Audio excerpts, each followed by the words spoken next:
الصحفي لفتني انه متابع المنتخب. طبعا قال انا سلامي قال في المؤتمر الصحفي انا منذ مباراة النرويج 6-0 قبل سنة وشوي وانا اتابع الاردن، وهو يعني وهو قريب من عموته. هو بتوصية من عموته، وافكاره قريبة مما كان لدى عموته، فبالتالي سلامي لديه الافكار المقاربة لافكار عموته، المقاربة للاعبين التي ظهر بها كل النجوم بشكل مميز. فبالتالي المباراة تلعب بهدوء، أنت أفضل من الخصم وجاهز أكثر من الخصم في أرضك، المباراة تأخذ الثلاث نقاط. السلام عليكم ورحمة الله تعالى وبركاته. أخوتي الأعزاء، مرحبا بكم في فيديو جديد على قناتكم وقناتنا مغرب فيرست الثانية. في هذا الفيديو أصدقائي غادي نشوف الإعلام الأردني يرد على الإعلام العراقي بعد وقوع منتخبيهما في نفس المجموعة للتأهل لكأس العالم. حسين عموتة عذبكم والآن جاء دور جمال السلامي ليعذبكم أيضا. فيديو رائع جدا أصدقائي. إلا عجبكم المحتوى ديالنا ما تنساوش تدعمونا بجيم والاشتراك في القناة باش تكبر العائلة ديالنا أصدقائي. كما سلف الذكر أن حسين عموتة استقل من تدريب الأردن وجا بلاصتو جمال السلامي. الأردنيين حافظوا على المدرسة المغربية في التدريب، وهذا الشيء جاء بعد معاناة بزاف ديال الأردنيين مع المدربين الآخرين. ملي جا عموتة بدات الأردن كتقوى، دابا جا دور جمال السلامي اللي غيكمل المسيرة ديال حسين عموتة. خليكم مع الفيديو. تحياتي لكم وديما المغرب، والله يخلينا ديما الفوق الفوق. منتخبنا الوطني لعبنا سابقا بفترة قصيرة، هناك تجربة مباشرة مع المنتخبات هذه، موضوع الرهبة وما إلى ذلك. طب الثأر جميل جدا. الثأر ممكن أن تلعب به إلى جانبك، أن تستخدمه إلى جانبك، بشرط أن يتم إبعاد المنتخب الوطني الأردني عن الميديا، عن الإعلام، وعدم تكرار ما حدث في بطولة آسيا. يجب التركيز الآن على دور المجموعات وكيفية لعب المباريات المواجهة المباشرة مع المنتخبات التي ممكن أن تنافسك. النقطة الأهم من كل ذلك في مجموعة منتخبنا الوطني، لا تخسر مبارياتك المفترض أن تكون سهلة. تجميعك النقاط كاملة أمام الكويت، فلسطين وعمان التي ممكن هي أكثر صعوبة من فلسطين والكويت، سيمنحك بطاقة التأهل. طب دعني أتوقف في هذه المجموعة. عند هذه النقطة، عمان ليس بالفريق السهل. صحيح. حتى تاريخيا بتصفيات ماضية مع كابتن عدنان حمد الله يسهل عليه كان عندنا جيل ممتاز، وأذكر كان أحمد هايل مهاجمنا. صحيح. وخسرنا في مسقط 1-0 مباراة لا تنسى. هذه النقطة مهمة جدا، لذلك يجب أن تخرج ب6 نقاط أمام المنتخب الكويتي مع كامل الاحترام للمنتخب الكويتي. أكيد نحن نحترم الأشقاء، لكن المنتخب بعيد عن كرة القدم منذ فترة وعاد جديدا، فبالتالي خبرتك بمقدورنا أن نربح الكويت في عمان وبالكويت بكل تأكيد. فلسطين مباراتين في أرضك، هذه نقطة مهمة جدا. لحد الآن لم يتم تحديد ذلك، لكن يقال انه قطر ممكن يعني وجاليتك موجودة في قطر، تشجيعك موجود كاملا في قطر، فحاسم 6 نقاط، لديك الآن 12 نقطة. مع عمان لو خسرت 3 نقاط لنفرض، أما فوز 15 نقطة يضعك بوضعية مميزة جدا. لربما سيناريو عمان الأفضل الذي نتمناه أنه فوز وتعادل على أقل تقدير. على أقل تقدير، لكن بغض النظر لأنه ممكن أن ينتكس الفريق بشكل ما واخر، ينتكس ويخسر مباراه مفاجاه. ما هو نحن بنحكي عن مباراه العراق في العراق رح تكون جدا صعبه. دعنا نتفق بامانه. نعم. لانه العراقيين من كاس اسيا هم بيستنونا. اكيد مباراه في البصره اكيد بكل تاكيد صعبه، جماهير صاخبه.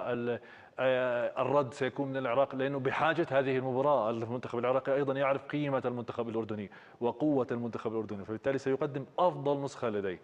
يجب أن تدار فكرة في دائما مباريات التأهل للمونديال أو المباريات التي فيها مجموعة وكثير من المنتخبات، كيف تدار المباريات. سيناريو التصفيات مباراة المدرب نعم. بيعتقد بينه وبين حاله أنه ممكن أخسر هاي المباراة، أضحي بهاي المباراة. تنظر للفريق، طبعا هو يقدم أفضل ما عنده واللاعبين، هذا لا يعني التخاذل مسلم. كيفية استخدام شو الطريقة التي أريد أن ألعب بها بناء على النتائج السابقة ووضعية المنتخب الآن.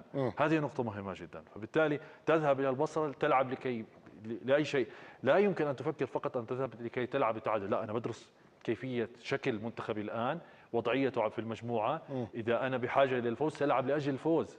هذه نقطة مهمة جدا ستحدث الفارق. تستطيع أن تفوز في البصرة، تستطيع بكل تأكيد، تستطيع، لديك كل الجودة لكي تواجه المنتخب العراقي والمنتخب الكوري الجنوبي. سنبدأ المشوار في عمان أمام الكويت. جميل، من أهم المباريات. لماذا؟ مدربك جديد، كامل الاحترام والتقدير لما قدمه عموت الآن، مدرب جديد، كل الدعم من المدرب الجديد. فبالتالي يجب أن تكسب الثقة، تلعب بنفس الأسلوب بنفس الأسماء. يجب أن لا تذهب لتغيير أسماء. المدرب سلامي يعني هو في المؤتمر الصحفي لفتني انه متابع المنتخب. طبعا قال انا سلامي قال في المؤتمر الصحفي انا منذ مباراة النرويج 6-0 قبل سنة وشوي، وأنا أتابع الأردن وهو قريب من عموته. هو بتوصية من عموته، وأفكاره قريبة مما كان لدى عموته، فبالتالي سلامي لديه الأفكار المقاربة لأفكار عموته، المقاربة للاعبين التي ظهر بها كل النجوم بشكل مميز. فبالتالي المباراة تلعب بهدوء، أنت أفضل من الخصم وجاهز أكثر من الخصم في أرضك المباراة، تأخذ ال3 نقاط، يتكشف لديك كثير الأمور وكيفية سوف تدير باقي المباريات بحسب جدولها، ولديه وقت، يعني لديه لسه في سبتمبر أظن تبدأ صحيح 5/9 أول مباراة. نعم، فكل الدعم، وهناك تفاؤل، ليس تفاؤل وهو ثقة زائدة، هو تفاؤل بما لديك من الجيل، بما أحدثت من قفزة نوعية وكبيرة جدا في الكرة. تفاؤل ولكن بحذر.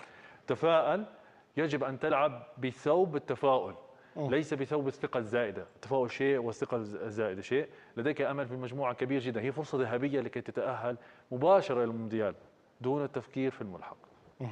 مع التسليم بأنها ليست سهلة أو مضمونة كما يصورها البعض، لكنها أسهل من مجموعات أخرى. كابتن خالد سعد، المدرب الجديد جمال سلامي، تعتقد بأنه بما يمتلكه من وقت حتى المباراة الأولى أمام الكويت، هو الآن سيقيم معسكر مع النشامة، وتصريحات الرجل في المؤتمر الصحفي تشعر بأنه مدرب متمرس عنده خبرة وتعامل حتى مع الأسئلة الصعبة خرج منها بهدوء، والرجل واضح أنه لديه تصور كافي عن النشامة.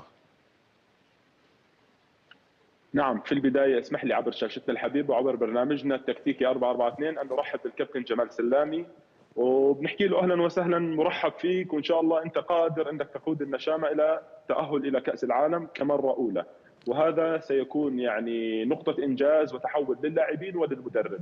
لكن اليوم المدرب شفنا في المؤتمر الصحفي، شفنا هو مدرب واقعي يتحدث بكل واقعية ويتحدث بكل جدية ويتحدث عن معرفة. مهم جدا معا اليوم احنا لما يجي المدرب يعلم تماما قيمة اللاعبين ويعلم قدرة اللاعبين، وأول شيء تحدث فيه إنه ما عندي 11 لاعب، أنا راح أسعى لمنتخب بديل، راح أسعى لمنتخب رديف، منتخب تحت 23 سنة، يعلم إنه في لاعبين كثر في الأردن، يعلم إنه في حجم تنافسية عالي في الأردن، ولكن لن يكون بقيمة اللاعب الذي يمثل المنتخب. هذه النقطة مهمة جدا بالتصفيات، لأنه لابد من خاصة نعم. تصفيات طويلة على مدار عام ونيف، وبالتالي أنت بحاجة إلى سكواد أو قائمة يكون فيها عنصر رديف يكافئ العنصر الأساسي. هذا ما افتقدناه لربما في بطولة آسيا وبالتصفيات، وحتى عموتي ألمح إلى هذا الشيء.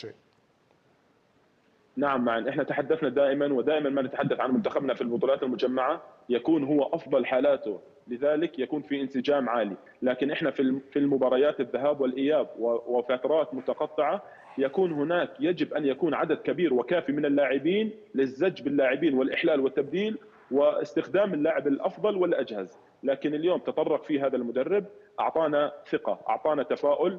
أيضا احنا تسلحنا بالتصنيف الأردني للكرة الآسيوية والعربية، أفضل منتخب عربي تطور في الآونة الأخيرة في التصنيف الدولي للفيفا هو منتخب العربي الأفضل منتخب الأردن. هذا أيضا يعطينا العزيمة ويعطينا دائما، إحنا جمهورنا بنحكي متفائل دائما، لكن إحنا اليوم اللي أعطانا التفاؤل التسلح بخبرات اللاعبين، بالروح اللي قدموها اللاعبين والأداء الذي قدمه اللاعبين في بطولة آسيا، هذا نبني عليه كثيرا لتصفيات كوريا كابتن، لأن الوقت يداهمنا كابتن.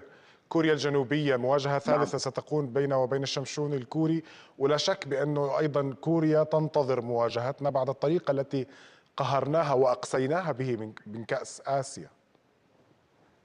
أكيد المنتخب الكوري منتخب عتي وعنيد في بطولة آسيا ومنتخب صاحب جولات وصولات، لكن المنتخب الأردني متسلح كما ذكرنا معا بروح، ذكرنا تسلح بجاهزية بالسابق يعني وليس بالبعيد، السابق ليس بالبعيد الذي قدم فيه شيء جميل جدا ونبني عليه المنتخب الكوري. كما المنتخب الكوري يعد لتصفيات كأس العالم، كذلك المنتخب الأردني يعلم مفاتيح اللعب ونعلم نجومية اللاعبين لدى منتخب كوريا، لكن الصعوبة الأكثر وجود 4 منتخبات بالإضافة للمنتخب الأردني منتخبات عربية. هاي كما ذكر صديقي محمد حلمي وزميلي أنه يعني مجموعة سهلة وصعبه في نفس الوقت لتقارب المستويات. الروح اللي موجوده عند المنتخبات العربيه تشعر انها متكافئه، تشعر في مباراه مع نعم. المنتخب العراقي، لما نيجي نحكي مباراه مع المنتخب العراقي في الاردن وفي العراق هون نعم. تكون صعوبه اكثر، لكن احنا عندنا ثقه بالنشامه انهم قادرين لا للتاهل شك. ان شاء الله في الدور القادم. نثق بالنشامة. إليك طلحة.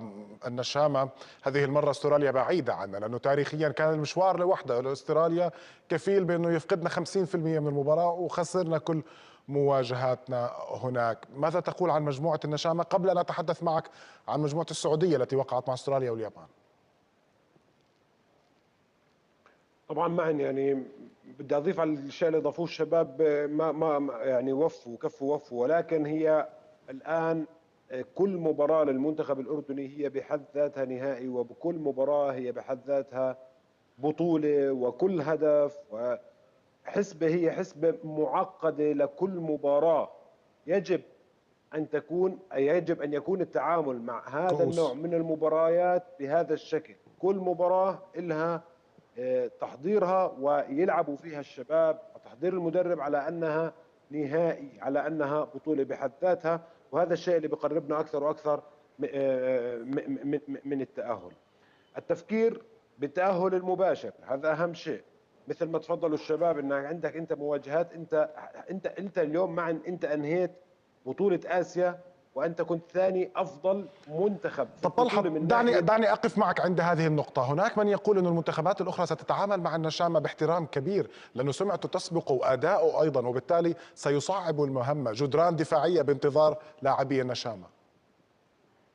نعم صحيح. الآن نظرة المنتخبات الأخرى للمنتخب الأردني ليس كالسابق أبدا.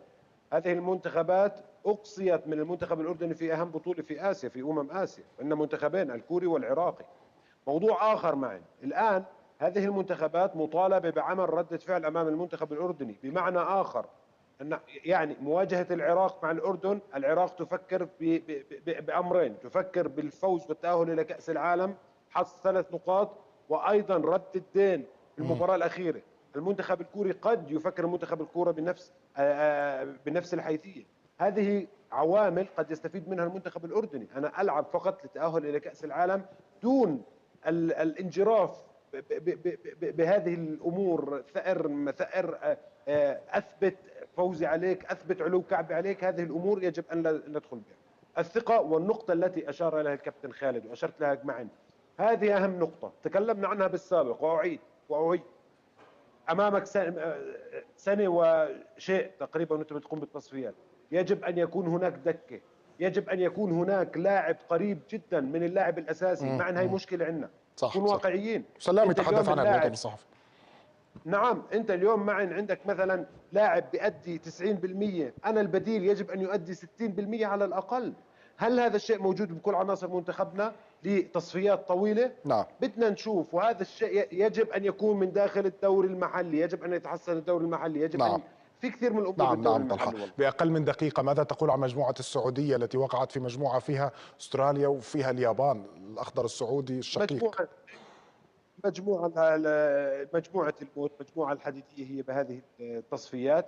3 فرق نتكلم عن 3 فرق مرشحة بشكل كبير جدا، ولكن أتوقع أن تستمر المنافسة بين ال3 فرق فقط تتجاوز هذه المجموعة، مع الأفضلية أشاهد للمنتخب الياباني الذي يتفوق في مثل هذه النوع من المباريات على كل من السعودية واستراليا، مع التوفيق لمنتخباتنا العربية طبعا في